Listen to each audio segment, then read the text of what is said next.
பல வருடங்களுக்கு முன்னர் கடற்கரை ஓரத்தில் ஒரு நாடு இருந்தது. அந்த நாட்டினுடைய பெயர் அகத்தி என்கிற நாடு. இந்த நாடு வளமிகுந்த நாடு.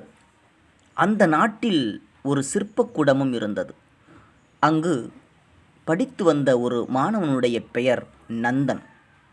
இந்த நந்தனுக்கு சிற்பக்கலையின் மீது ஓரளவு ஆர்வம் இருந்தாலும் சதா காலமும் சிற்பக்கூடத்திலேயே நேரம் செலவாவதை நினைத்து ஒரே சலிப்பாகவும் வெறுப்பாகவும் இருந்தது.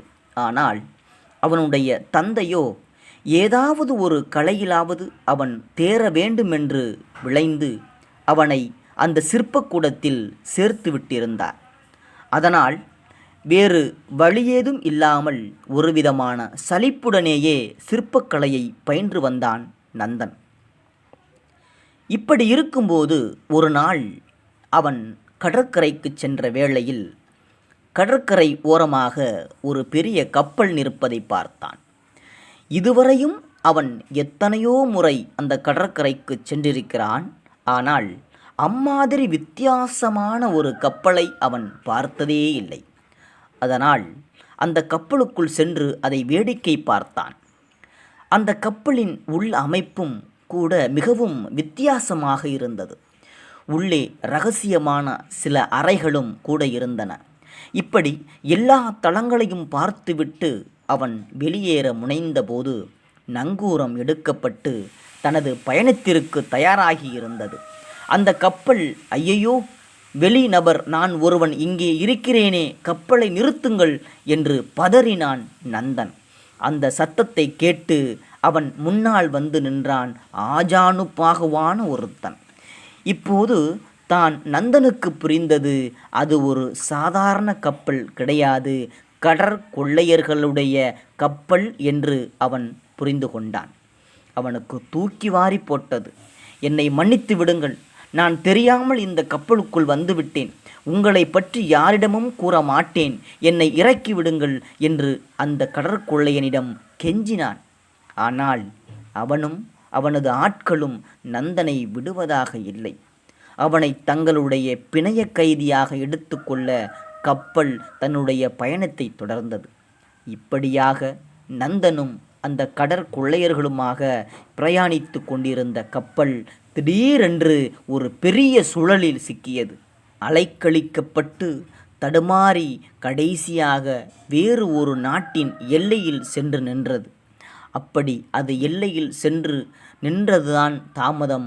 அந்த நாட்டின் காவலர்கள் அனைவரும் வேகமாக கப்பலுக்குள் சென்றனர். அவர்கள் கண்ணில் பட்ட கடற்கொள்ளையர்கள் அவர்களோடு பயணித்த நந்தன் என்று அனைவரையும் கைது செய்து அரசன் முன்பாக கொண்டு சென்றார்கள். இந்த கடற்கொள்ளையர்கள் என்பவர்கள் சாதாரணமானவர்கள் கிடையாது. அதனாலேயே அந்த காலத்தில் இவர்கள் எல்லாம் பிடிபட்டால் மிகவும் கடுமையான தண்டனை கொடுப்பார்கள். அந்த அரசனும் கூட அவர்களுக்கெல்லாம் மரண தண்டனையே வழங்கினான். அவர்களுள் ஒருவனாக கருதப்பட்ட நந்தனுக்கும் சேர்த்துதான் அந்த தண்டனை. அதனால் நந்தன் பயங்கரமாக அழ ஆரம்பித்தான். தான் ஒரு கொள்ளையன் அல்ல, சிற்பம் பயில்பவன் என்று அரசனிடம் மன்றாடினான். ஆனால் அவன் அருகே நின்ற கொள்ளையர்கள் அதனை முற்றிலுமாக மறுத்தனர். அரசே, அரசே, அவனை நம்பாதீர்கள், இவனும் எங்களுள் ஒருவன்தான் என்றனர்.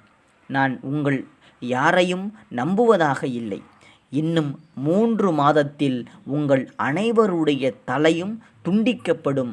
அதுவரை நீங்கள் அனைவரும் சென்று சிறைச்சாலையில் இருங்கள் என்று சொல்லி கடுமையான காவல் கொண்ட ஒரு சிறைச்சாலைக்கு இருவர்களை அனுப்பி வைத்தான். நந்தனுக்கு வேதனை அதிகரித்தது. சிறைச்சாலை அறையில் உட்கார்ந்து ஒவ்வொரு நாளும் அழுதான். இந்த நிலையில்தான் சிறைச்சாலையில் பணிபுரிந்து கொண்டிருந்த ஒரு காவலருக்கு நந்தன் மீது இரக்கம் பிறந்தது.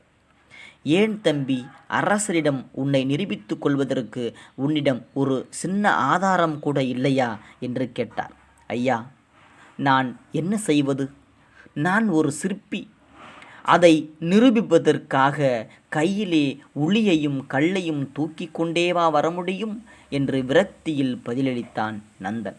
அந்த காவலாளி யோசித்து பார்த்துவிட்டு, சரி தம்பி, நானே உனக்கு ஒரு உளியை கொண்டு வந்து தருகிறேன், நீ ஒரு சிற்பத்தை செதுக்கு, ஒருவேளை உண்மையாகவே உனக்கு சிற்பம் செதுக்கத் தெரிந்தால் அரசரிடம் உன்னை நிரூபித்து கொள்ளலாம் அல்லவா என்று கூற, அவனுக்கும் அது ஒரு நல்ல யோசனையாகப்பட்டது. கூடிய விரைவில் அந்த காவலாளி மூலமாக ஒரு உளியை வாங்கி கொண்டான். அந்த காலத்து சிறைகளில் படுப்பதற்கு வசதியாக ஒரு திண்டு போடப்பட்டிருப்பார்கள் அல்லவா, அந்த திண்டிலேயே தன்னுடைய சிற்பத்தை செதுக்க முடிவெடுத்தான். கல்வி கற்கும் காலத்தே முழு ஈடுபாட்டுடன் கற்றுக்கொள்ளாததால் சிற்பம் செதுக்குவது கடினமாக இருந்தது. ஆயினும் தனது தலைமைச் சிற்பி கூறிய அனைத்தையும் கொஞ்சம் கொஞ்சமாக ஞாபகப்படுத்தி பார்த்து, இரவு பகல் பாராமல் இமைப்பொழுதும் தூங்காமல் ஒரு நல்ல சிற்பத்தை செதுக்க முயற்சித்தான் அவன். இப்படியே நாட்கள் நகர அவனுடைய தண்டனைக்கான நாளும் வந்தது. பொதுவாக மரண தண்டனை கைதிகளிடம் அவர்களது தண்டனைகளை நிறைவேற்றுவதற்கு முன்பாக உனது கடைசி ஆசை என்ன என்று கேட்பார்கள். அதுபோல நந்தனிடமும் கேட்டார்கள். எனக்கு ஒரே ஒரு ஆசைதான். நான் இத்தனை நாள் வாழ்ந்த இந்த சிறைச்சாலையில் அரசருக்கென்று ஒரு பரிசை தயாராக்கி வைத்துள்ளேன்.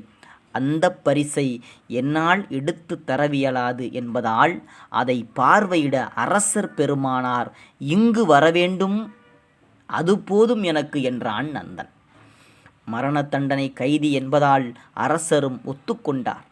அவனது அறையை பார்வையிடுவதற்காக சிறைச்சாலைக்கு வந்தார். அரசருக்கு எதிர்ப்புறமாக சிற்பம் செதுக்க பெற்றிருந்த திண்டை மறைத்து கொண்டு நின்றான் நந்தன். எனக்கு ஏதோ பரிசு கொடுக்க வேண்டுமென்று சொன்னாயே, என்ன பரிசு அது என்று அரசர் கேட்க, அவன் நின்ற இடத்திலிருந்து சற்று விலகி அந்த சிற்பத்தை காட்டினான் நந்தன். அந்த சிற்பத்தில் ராஜமாதாவின் திருமுகம் அப்படியே செதுக்கப்பட்டிருந்தது. அரசருக்கு அப்படியே புல்லரித்து விட்டது. ஆகா ஆகா, என்ன ஒரு அதிசயம், என்ன ஒரு அழகான சிற்பம்! அப்படியெனில் நீ கடற்கொள்ளையன் இல்லையா? அன்று நீ சொன்னது போல சிற்பிதானா என்று வியந்து அவனை விடுவித்தார். அதோடு மட்டுமல்ல, எந்த தவறுமே செய்யாமல் சிறைவாசம் பெற்றதற்கு இழப்பீடாக ஒரு தொகையையும் கொடுத்து அவனை அவனுடைய நாட்டுக்கு அனுப்பி வைத்தார். இவ்வளவுதான் இந்த கதை. இந்த கதை சொல்லக்கூடிய செய்தி என்ன என்றால், ஆபத்தில் நமக்கு யார் உதவுகிறார்களோ இல்லையோ, நாம் கற்ற கல்வி கை கொடுக்கும். கல்வி என்றால் பாடப்புத்தகங்களில் படிக்கும் பாடங்களும் நாம் வாங்கி வைத்திருக்கும் பட்டங்கள் மட்டும் அல்ல. நாம் கற்றுக்கொள்கிற எல்லா தொழில்கள், எல்லா கலைகளுமே கல்வியில்தான் அடங்கும். அந்த கல்வியை முழுமையாக சரிவர நேர்த்தியாக நாம் கற்றால் அது எல்லா இடங்களிலும் நமக்கு கை கொடுக்கும். நேரத்தையும் உழைப்பையும் செலவிட்டு நாம் கற்றுக்கொள்கின்ற அந்த கல்வியே ஆபத்து காலங்களில் நம்மை காப்பாற்றும் என்று இந்த கதை நமக்கு உணர்த்துகிறது. நன்றி, வணக்கம்.